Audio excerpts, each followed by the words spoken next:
ସାଙ୍ଗମାନେ, ଆଜିର ଏହି ଭିଡ଼ିଓ ମାଧ୍ୟମରେ ଆମେ ଏହା ଆଲୋଚନା କରିବା କି ମୂର୍ଖ ଲୋକଙ୍କର 4ଟି ଲକ୍ଷଣ କ'ଣ କ'ଣ ହୋଇଥାଏ।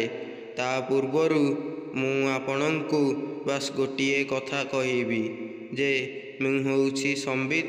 ମୋର ଏହି ଚ୍ୟାନେଲକୁ ଆପଣମାନଙ୍କୁ ବହୁତ ସ୍ୱାଗତ ଜଣାଉଛି।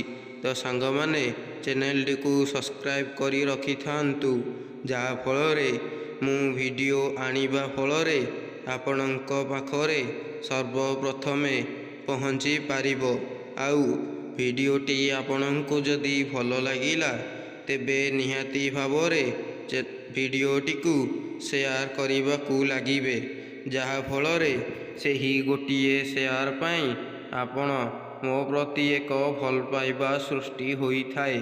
ଆଉ ଆପଣଙ୍କ ପାଇଁ ମୁଁ ଡେଲି କିଛି ବି ନୂଆ ଭିଡ଼ିଓ ଆଣିବାକୁ ଚେଷ୍ଟା କରିବି। ତ ଚାଲନ୍ତୁ ସାଙ୍ଗମାନେ, ଆଉ ଡେରି ନ କରି ଭିଡ଼ିଓଟିକୁ ଷ୍ଟାର୍ଟ କରିବା। ସାଙ୍ଗମାନେ, ଧରିନିଅ ଆପଣ କୌଣସି ଗ୍ରୁପ କିମ୍ବା ଏକଲା କଥା ହେଉଛନ୍ତି, ତେବେ ଆପଣ ସେଠାରେ କେମିତି ଜାଣିବେ ଯେ ସେହି ଲୋକଟି ମୂର୍ଖ ବୋଲି? ଯଦି ଆପଣ କଥା ହେଉଥିବା ସମୟରେ ସେ ଆପଣଙ୍କର କଥାକୁ ଖାତିର ନ କରି ସେ ସେଠାକୁ ବହୁତ କଥା କହିକି ଶିଖିଯାଏ ବା ସେଠାରେ କାହାକୁ ବି କହିବାକୁ ଦିଏ ନାହିଁ, ସେ ଖାଲି ଚାହିଁଥାଏ ଏଠାରେ ମୁଁ ହିଁ କହିବି ଆଉ ମୁଁ ହିଁ ରାଜ କରିବି, ତ ସେହି ଲୋକଟି ସବୁବେଳେ ମୂର୍ଖ କଥା ହିଁ କହିଥାଏ। ଆଉ ମୂର୍ଖ ଲୋକ ତାର ଜୀବନରେ ସେ ଏମିତି କର୍ମ ଦ୍ୱାରା କେବେ ହେଲେ ବି ସଫଳ ହୋଇନଥାଏ। ତ ସାଙ୍ଗମାନେ, ଆପଣଙ୍କର କଥାକୁ ଯେଉଁ ବ୍ୟକ୍ତି ଖଣ୍ଡନ କରି କହିଥାଏ, ସେହି ବ୍ୟକ୍ତି ହିଁ ପ୍ରକୃତରେ ଏହି ଦୁନିଆରେ ବହୁତ ବଡ଼ ମୂର୍ଖ ହୋଇଥାଏ।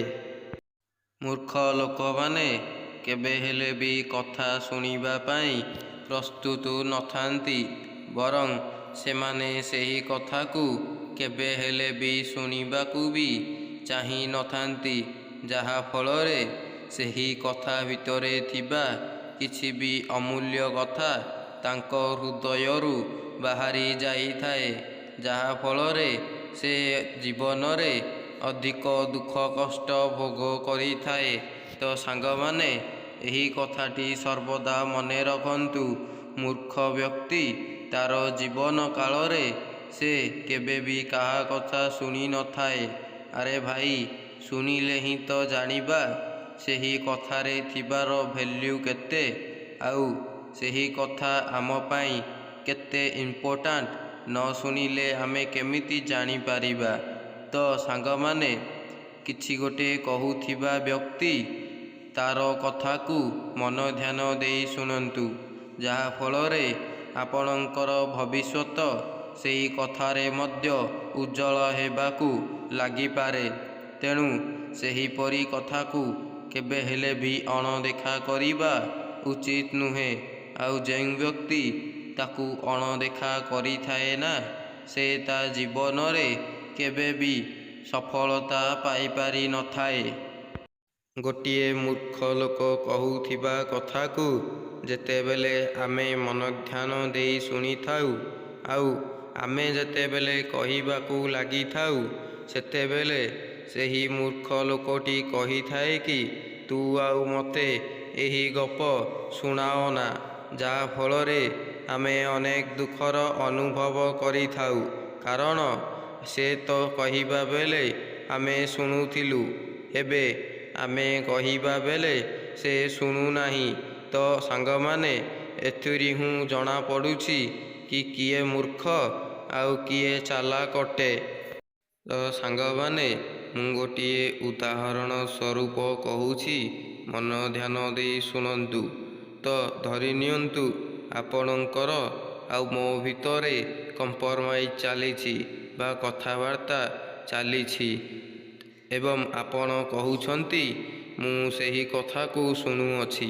ମୁଁ କହୁଥିବା ବେଳେ ଯଦି ଆପଣ ସେହି କଥାକୁ ନ ଶୁଣିବେ ତ ସାଙ୍ଗମାନେ ସେଇଠି ହିଁ ଆପଣଙ୍କୁ ମୂର୍ଖ ବୋଲି ପ୍ରମାଣିତ କରାଯିବ, ଯାହାଫଳରେ ମୂର୍ଖ ବ୍ୟକ୍ତିଟି କେବେ ହେଲେ ବି ମୁଣ୍ଡ ଟେକି ଚାଲିପାରିବ ନାହିଁ। କାରଣ ମୂର୍ଖ ତ କେବଳ ସିଏ ହିଁ ହୋଇଥାଏ ଯିଏ କେବଳ କଥା କହିଥାଏ ଏବଂ କୌଣସି କଥାକୁ ମନ ଧ୍ୟାନ ଦେଇକି ଶୁଣି ନଥାଏ। ସାଙ୍ଗମାନେ, ଏହାର ଅର୍ଥ ନୁହେଁ କି ଯେ ଜଣେ ବ୍ୟକ୍ତି ପାଠ ପଢ଼ିନି ବୋଲି ତାକୁ ମୂର୍ଖ କୁହାଯାଇପାରିବ। ଏହା ସମ୍ପୂର୍ଣ୍ଣ ଭୁଲ ଭାବନା ଅଟେ। ଯିଏ ନିଜ ଭିତରେ ମାନବିକତା ଥାଇ ମଧ୍ୟ ସେ ଅନ୍ୟର କଥା ଶୁଣିବାକୁ ଅସମର୍ଥ ହୋଇଥାଏ, କେବଳ ତାକୁ ହିଁ ଏହି ମଣିଷ ଜାତି ମୂର୍ଖ କହିବାକୁ ଲାଗିଥାଏ।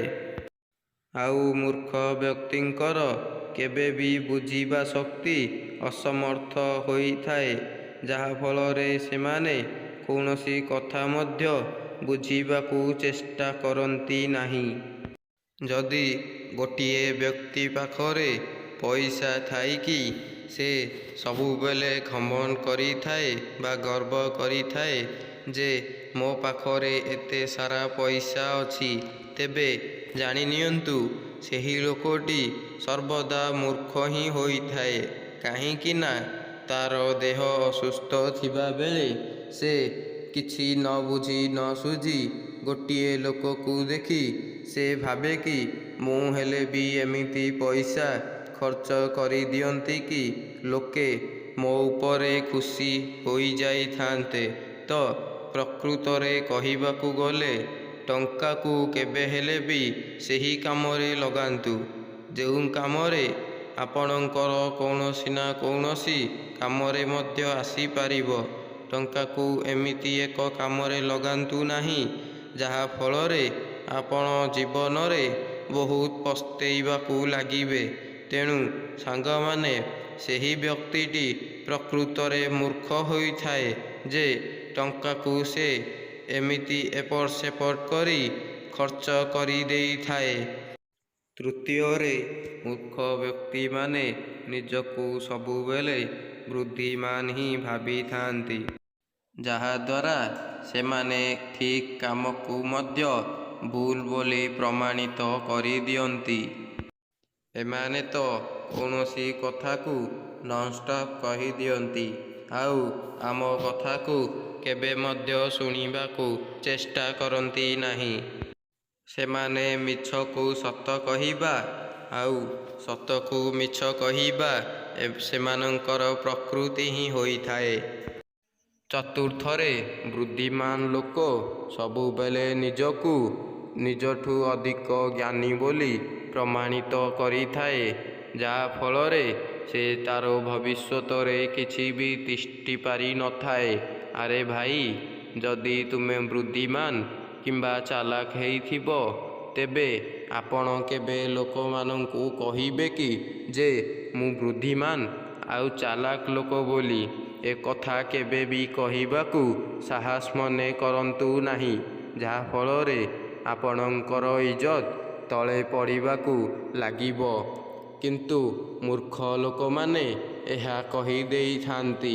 ସେମାନେ ଆହୁରି ମଧ୍ୟ ଅନେକ ଗାଳିଗୁଲଜ କିମ୍ବା ଭାଷାର ମଧ୍ୟ ପ୍ରୟୋଗ କରିଥାନ୍ତି, ଯାହାଫଳରେ ଏହି ଦୁନିଆ ବଦନାମ ହେବା ସଙ୍ଗେ ସଙ୍ଗେ ଅନେକ ଛୋଟ ଛୋଟ ପିଲା ମଧ୍ୟ ସେହି ଭାଷା କହିକି ତାଙ୍କର ଭବିଷ୍ୟତ ଖରାପ କରିଦିଅନ୍ତି। ତ ଆପଣ ସେହିପରି ଲୋକ ସାଥିରେ ମିଶିବା ଏକ ଭବିଷ୍ୟତକୁ ଉଜ୍ଜ୍ୱଳ କରିବା ନୁହେଁ, ବରଂ ଅନ୍ଧାର କରିବା ସହ ସମାନ ହୋଇଥାଏ। ସେମାନେ ତ ତାଙ୍କର ଜୀବନରେ କିଛି ବି ଉନ୍ନତି କରିପାରିନଥାଏ, ବରଂ ସେମାନେ ଭାବିଥାନ୍ତି କି ଯେ ସେହି ଲୋକମାନେ ମଧ୍ୟ ମୋ ସାଥିରେ ବୁଲିକି ତାଙ୍କର ଭବିଷ୍ୟତ ଏମିତି ଅନ୍ଧାର କରିକି ରଖିଥାନ୍ତୁ, ଯାହାଫଳରେ ଆମେ ଦୁହେଁ ଦୁହେଁ ବହୁତ ଆଗକୁ ଯିବୁ। କିନ୍ତୁ ତାହା ଏକ ଭୁଲ ଧାରଣା ଅଟେ।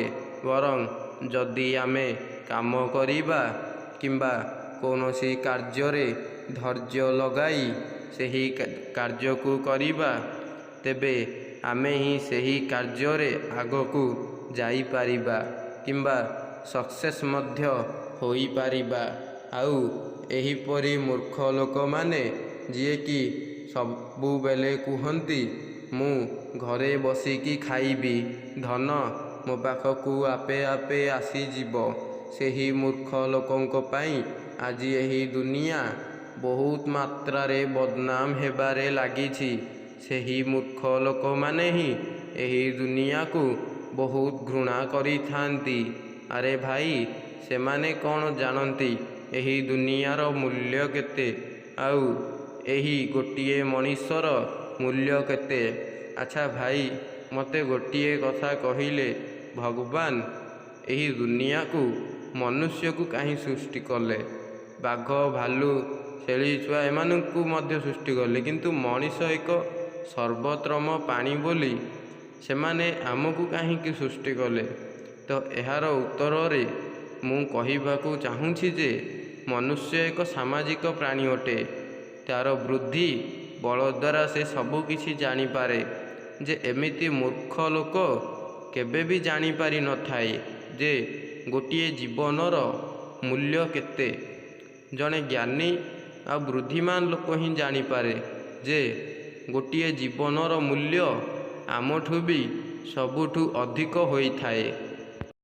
ତ ସାଙ୍ଗମାନେ, ଆଜି ଆମେ ଜାଣିପାରିଲେ ଯେ ମୂର୍ଖ ବ୍ୟକ୍ତିଙ୍କର ବା ଲୋକଙ୍କର 4ଟି ଲକ୍ଷଣ କ'ଣ କ'ଣ ଅଟେ।